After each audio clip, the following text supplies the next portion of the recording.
Hello chums, it's me.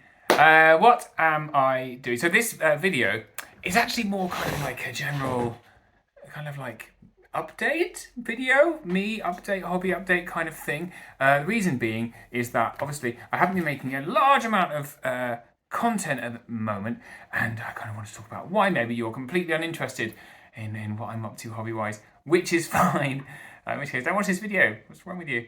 I'm not even sure who is watching this video. Maybe it's just for me. I've got no one else to talk to about my hobby stuff apart from the dog. I wonder if he's interested. Nero, do you want to hear about my hobby stuff? Well, I'm not being funny. He actually seems vaguely interested. He's not very good with holding a paintbrush, though. So, probably one of the things you've noticed is there hasn't been very many battle reports, live battle reports recently. I think the last one I did was with Andy Ransom. And that's just down to time. I've just got a lot going on in the minute. So all my hobby time, little that there is taken up with a number of projects. So I've got my own tournament coming up at the end of March, which is the Birmingham Bull Run. So we'll talk a bit about that in a minute. We're organising Clash of Kings, which takes a surprising amount of work. Despite the fact it's in September, there's a lot that needs doing now. And then I've also trying to paint some things that I'll show you, and I'm also trying to play Cyberpunk on the computer, which is quite distracting. So painting wise, there's a few things. The first is I've done this wing it for my Gungans, which you can see here, with some little fancy water effects there, which looks alright, doesn't it? I can't decide whether to gloss the waves, because they were gloss obviously, but then I've painted them and it's matte paint, so do you think I should gloss it? Let me know. But that's pretty fun for a wing it. It's too low, it hits things, so I need to get a little block to stick it on. And I've got these guys are just hanging around. These guys are hanging around. They're actually, these were my stand-in Thunderseers. They're pretty nice. And I pulled them off this base over here because I'm painting some chariots or slash fight wagons for orcs. Not for me. That's so Chris Lynch can play my orcs at Bull Run, but also secretly because I think if I want to run orcs again, I'm going to have fight wagons in them. And I didn't have many bases, so I just pulled all these old Thunderseers that I weren't using off the base. And I was looking at them and thinking, to be honest, that could be a giant, couldn't it? It's big enough, so you're on a 75, put it on a rock or something. It might be quite fun to use as a giant. And maybe all these guys could actually be trolls, to be honest. I could have troll bruisers or some form of trolls. Maybe, I don't know. Something in the future like that anyway. So we're painting these for Chris. You see they're partially painted. I've literally just base coated them last night. So I've been working on those.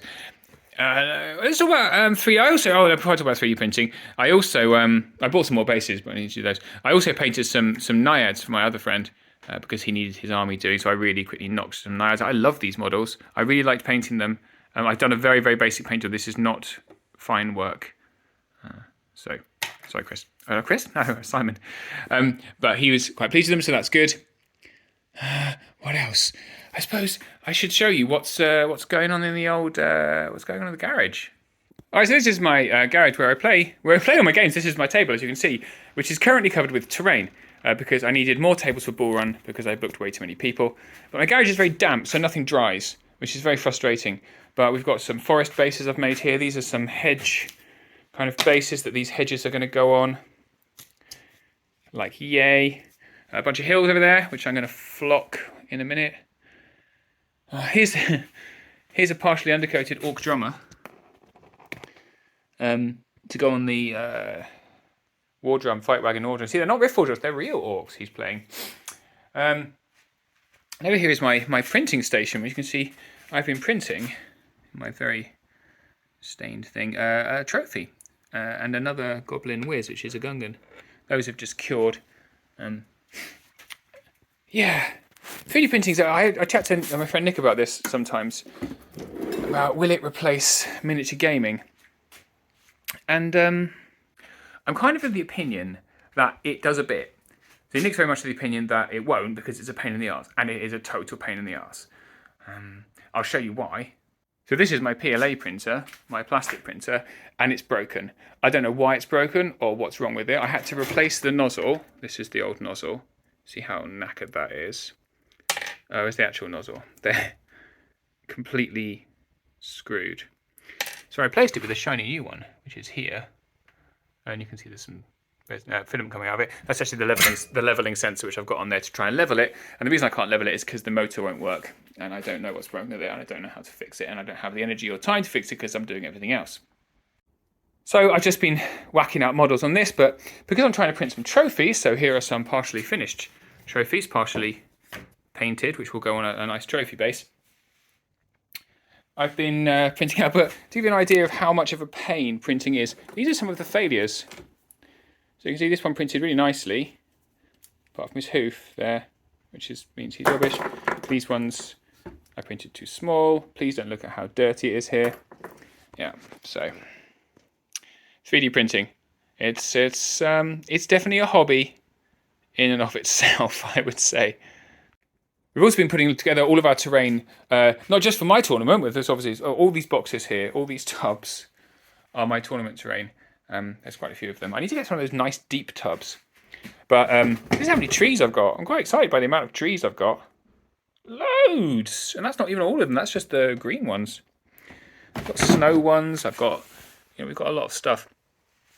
So we're counting up how much terrain we've got for Clash of Kings, which is what set the number of tables, which is 150 tables we'll have for Clash of Kings. That's why I'm making all of this stuff.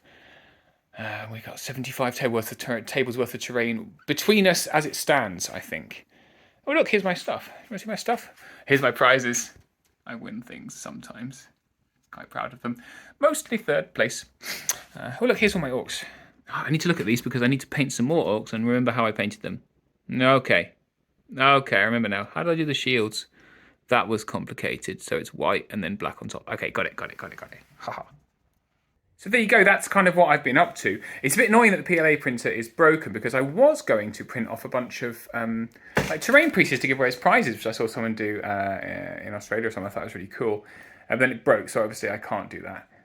But fortunately, Martin from Mantic has sorted me out because he's awesome. And yeah, look at that. That's amazing. A huge amount of prize support. So very, very happy about that. Imagine that's for a 32-person tournament. Imagine what it's going to look like for Clash of Kings with 150. What do you reckon, Nero? Got some boxes? Why have you got grass on your head, man? So things I do have coming up. I went to a tournament. I played in a tournament. Played Ratkin in a tournament at Mantic HQ, which is really cool. That's coming up very soon because that's well done. I just need to, wax lyrical over the pictures. And I was going to do all this stuff in the intro for that, but I thought if you want to watch tournament report, do you want to watch me wanging on about my life? Not really. So that's coming up. I am going to do, I think, probably an article. I think I'm going to write it for Dash 24, which is going to be a diagnosis of my scoring system, the Bull Shroud scoring system, the BS scoring system, which unprecedentedly was used at UK Masters. Your mileage may vary. Some people weren't fans, some people liked it a lot. There was a lot that went on with that, a lot that I had to think and say about that, so I'm going to put that in an article, and we are changing the scoring system slightly. So those two things are coming up. And then in terms of battle reports, I mean, if you are one of my friends watching, I always feel a bit awkward. We're very English, right? Because I don't get to play most of my... I don't have like a weekly person that I play every single week, and we'd be like, oh, let's just film this one. We play each other like once a month because there's 3 or 4 of us and we just kind of rotate around. And I always feel a bit awkward, kind of saying, oh, can I film you? Because actually what they probably want to do is have a nice relaxing evening playing with their friends. Or with me, essentially. So I generally don't set it up. But if... I don't know if any of my friends are watching this, and you do want to film a game, let me know. Because I've got quite an easy way to film it now, I think, which doesn't take a lot of effort from the game. Bit of effort in recording, but that might be fun. Yeah, so that's where we are. We've got this tournament report coming up. I'm going to... what's it called? Northern Kings GT is the next one that I'm going to after I run my own tournament, which is pretty exciting. If I get a dropout and I can't get a replacement from my waiting list of 5 people, then you may end up with me playing again, which would be quite distressing for me. But all right, bit of fun, isn't it? Yeah, that's it. All right, I'll see you soon. Thanks for watching. Sorry for banging on so weirdly. I just thought it might be interesting. Clash of Kings is going to do 108 tickets sold if you get your ticket in now. Oh, that's another thing. The XL goodie packs for Clash of Kings are nearly sold out. There's like 15 left because there's a limited number of those. So if you want an XL goodie bag for Clash of Kings, you need to get in and buy one now. Otherwise, they will be gone and gone forever. Not forever, probably till next year. Yeah, and we've got 42 tickets left, so those are going like hotcakes as well. Early bird finishing end of March, and we'll do a video about that soon as well. All right, bye.